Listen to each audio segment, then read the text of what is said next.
Nuevamente les damos la bienvenida, queridos amigos. Esta es una edición para los maestros. Título de la lección: El llamado de Dios. Nuestro texto inicial se encuentra en Esdras capítulo 7, verso 27. Bendito Jehová Dios de nuestros padres, que puso tal cosa en el corazón del rey, para honrar la casa de Jehová que está en Jerusalén. Los textos claves están en Esdras capítulo 7 versos 10 y 27 y Romanos capítulo 8 verso 28. El enfoque de este estudio se centrará en Esdras el capítulo 7, Daniel capítulo 8 verso 14 y Daniel capítulo 9 versos 24 al 27. Número 1. Introducción. Dios llama a Esdras y Nehemías para una tarea específica: reconstruir los muros y las puertas de Jerusalén. Pero lo más importante, Dios los llama a reconstruir a la gente, al remanente del pueblo de Dios, para que puedan funcionar nuevamente como misioneros en el mundo. Esdras responde al llamado de Dios de ser un maestro de su palabra en compañía de un grupo de repatriados. Viaja a Jerusalén para enseñarle al pueblo acerca de Dios. Allí prepara a la gente para hacer el trabajo de restaurar Jerusalén. El avivamiento espiritual siempre precede a la reforma de la vida. Las acciones decisivas son la consecuencia natural de tal avivamiento. Por lo tanto, Esdras se dedica a educar a las personas acerca de quién es Dios en un esfuerzo por inspirarlos a caminar completamente con Él. Cuando Nehemías, un hombre de acción, aparece en escena, Dios lo llama a reconstruir específicamente las estructuras físicas de Jerusalén, a inspirar a la gente a defender la justicia, a confiar en la protección de Dios y a llevar a cabo reformas en la vida civil de la nación. La justicia y el cuidado de los menos afortunados son una prioridad para Nehemías. Él demuestra cómo es la vida de un cristiano que vive todos los días para Dios. Además, esta sección confirma el decreto de Artajerjes en Esdras capítulo 7 como la fecha de inicio para la profecía de los 2300 años de Daniel 8:14 y para la profecía de las 70 semanas, 490 años, en Daniel capítulo 9 versos 24 al 27 y Romanos capítulos 8 y 9. Parte número 2. Comentario del periodo de los tiempos proféticos.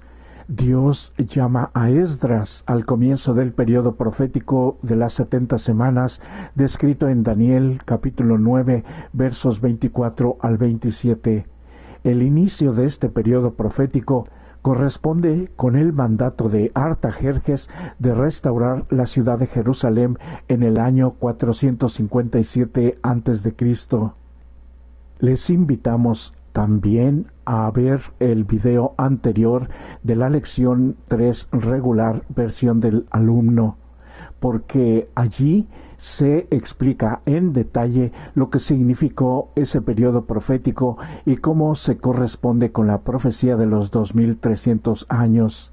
A través de la profecía, Dios demuestra especialmente que está a cargo de los eventos y vela por nuestro mundo. Además, Dios establece un profeta o líder sobre su pueblo durante el comienzo de cada periodo profético o tiempo de crisis en Israel y también alguien durante el final de cada periodo. El siguiente esquema demuestra que los profetas fueron llamados en un momento crucial en la historia de la salvación, correspondiente al comienzo y al final de un periodo profético. Noé, comisionado para servir a Dios antes del diluvio. Abraham, llamado a ser padre del pueblo de Dios. Moisés lleva al pueblo de Dios durante el éxodo a las fronteras de la tierra prometida. Josué introduce al pueblo de Dios en la tierra prometida. Samuel en la época de los jueces, antes del comienzo del periodo de los monarcas, los reyes israelitas. Oseas y Amós profetizan antes de la caída del reino del norte y Samaria en el año 722 a.C. Ezequiel y Daniel ingresan a su ministerio profético durante el exilio en Babilonia. Ageo y Zacarías sirven después del regreso del exilio. Esdras y Nehemías sirven a Dios al comienzo de la profecía de los 2300 años, en el año 457 a.C. Juan el Bautista llama a Israel al arrepentimiento antes del inicio del ministerio de Jesús. Esteban con los primeros cristianos, después de lo cual el Evangelio fue compartido a los gentiles en el momento en que termina la profecía de las 70 semanas en el año 34 después de Cristo. Elena de White, llamada al final de la profecía más larga de los 2300 años en 1844. Entonces uno puede detectar a partir de este esquema un patrón del plan de trabajo de Dios. En el plan de redención de Dios se expresan marcadores de tiempo proféticos muy específicos. Cada vez que hay una crisis espiritual, Dios envía a sus profetas, quienes cumplen su misión llamando a las personas a Dios y a la obediencia a su palabra. Fue un llamado a cumplir una tarea específica, como es en el caso de Esdras y Nehemías y muchos otros siervos de Dios. Lo podemos ver en Éxodo capítulo 3, Isaías capítulo 6 y Jeremías capítulo 1. Del mismo modo, nosotros estamos llamados a reflejar el carácter de Jesús y a hacer algo definitivo para Dios. Puede ser un trabajo que realizamos para Él, una acción que nos impresiona, como ayudar a alguien, o una carrera específica que dura toda la vida. Cada uno de los líderes mencionados anteriormente fue elegido especialmente por Dios para un momento como este.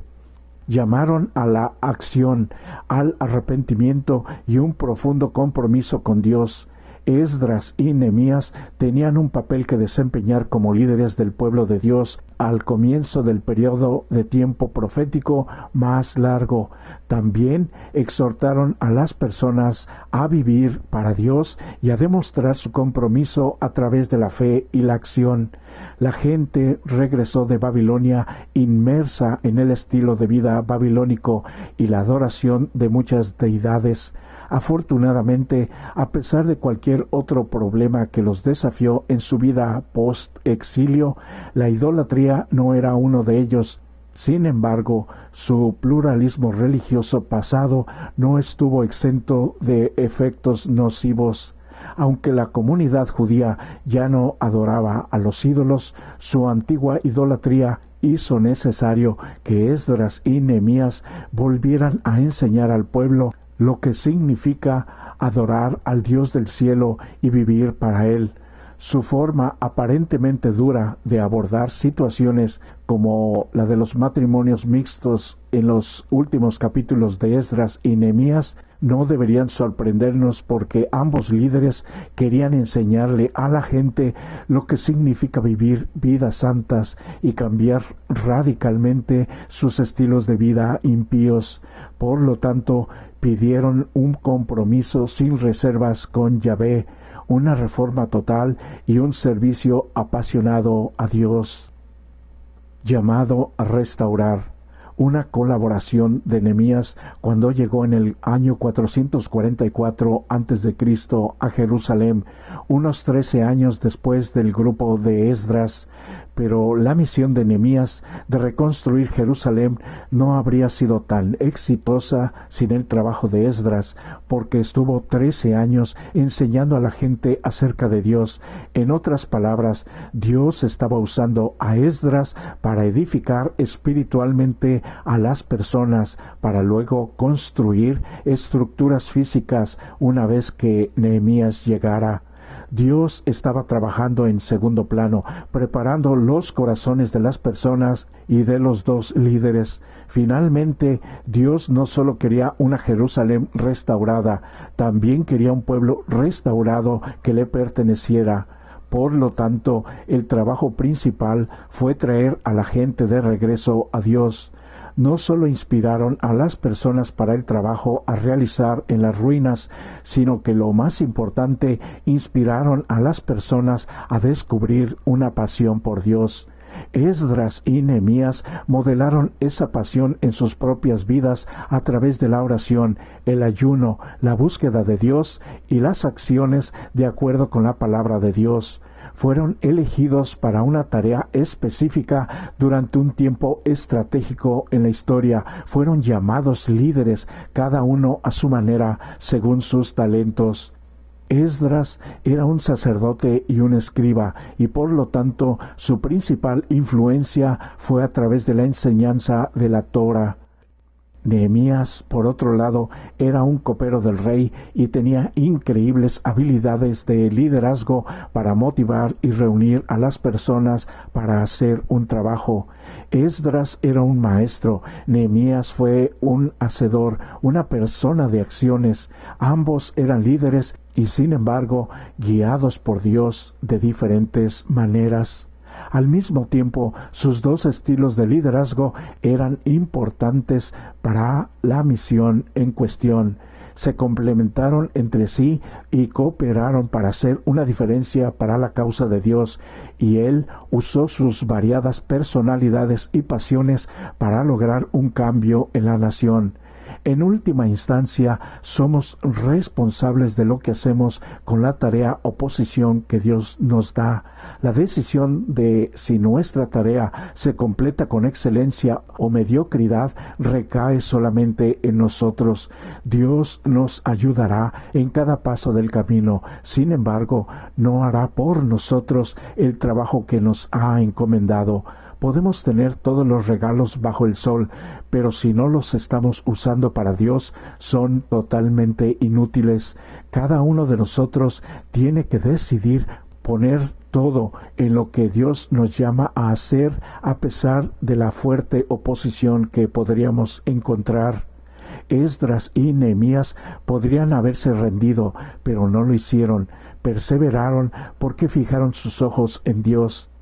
La importancia de su llamado sobrepasaba su temor a las consecuencias negativas que surgieron de defender al Señor. Estaban seguros de que su misión valía la pena. Predestinación. Dios llamó o predestinó a su pueblo, la nación de Israel, a ser una luz para el mundo, lo mismo que es para los cristianos de hoy, y se espera que no fallemos en esta misión. El apóstol Pablo trata de ese llamado en Romanos capítulos 9 al 11.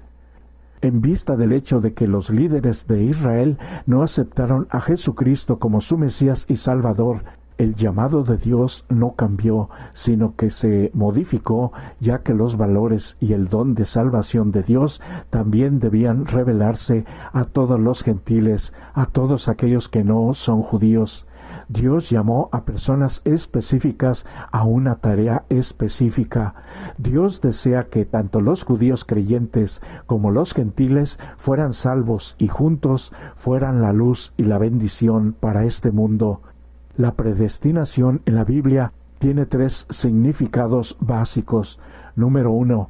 Dios predestinó que solo hay un camino de salvación, es decir, a través de Jesucristo. Somos elegidos en Cristo para la vida eterna si lo aceptamos como nuestro Salvador personal.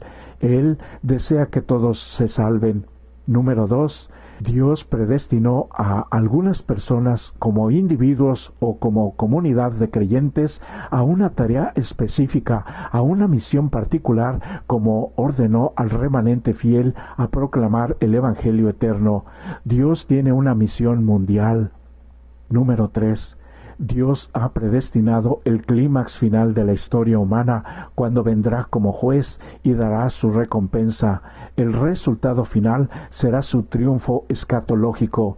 La meta de la voluntad electora de Dios no es la salvación de unos pocos, sino la reunión de tantas personas como sea posible de entre las naciones y de todas las épocas en la reunión escatológica final. Parte número 3. Aplicación a la vida. Las siguientes preguntas tratan sobre periodos de tiempo proféticos. Número 1. Lea nuevamente la lista de profetas antes mencionada. Concéntrese en algunos nombres. Discuta específicamente cómo cada uno de ellos recibió su llamado. ¿Cómo sabía este profeta que él o ella eran llamados? Número 2. ¿Por qué encaja Elena de White en esta lista? ¿Cómo la usó Dios para ser una líder espiritual de su pueblo? Número 3. ¿Cómo han reaccionado las personas a los llamados que hacen los líderes de parte de Dios a lo largo de toda la historia? ¿Por qué la aceptación de los líderes elegidos de Dios y su liderazgo es tan complicada? Número 4. ¿Qué es lo que más hace difícil y dificulta del llamado a hacer del líder de Dios? Tenemos una reflexión personal. Número 1. ¿Cómo se reconoce la voluntad de Dios en la vida? Número 2. ¿Cuáles son tus pasiones? ¿De qué manera Dios te llama a usar tus deseos y talentos, tus dones, para Él? Número 3. ¿Cómo puedes colaborar en la iglesia con otras personas talentosas a las que Dios ha llamado a servir, pero que son muy diferentes a ti? ¿Cómo pueden las diferencias entre ustedes convertirse en fortalezas? Número 4. ¿Cómo puedes estar seguro de que estás haciendo lo que Dios te está llamando a hacer? Por eso hoy es un nuevo día de oportunidad de acercarnos más y más a Dios a través de su bendita palabra, a través de la oración, a través de la guía de su Santo Espíritu, pero también a través de las acciones que Dios te ha pedido hacer. Esta es tu misión. En esta única vida que tienes tú y que tengo yo, ruego a Dios que Él te bendiga a tomar las mejores decisiones, porque en esta vida, por seguro, hacer la voluntad de Dios no va a ser nada fácil, y tenemos que ser muy perseverantes, porque incluso dentro de nuestra comunidad se encuentran a veces los enemigos más grandes, como sucedió en el ministerio del Hijo de Dios, nuestro Señor Jesucristo. Que Dios te bendiga, mi querido amigo y amiga.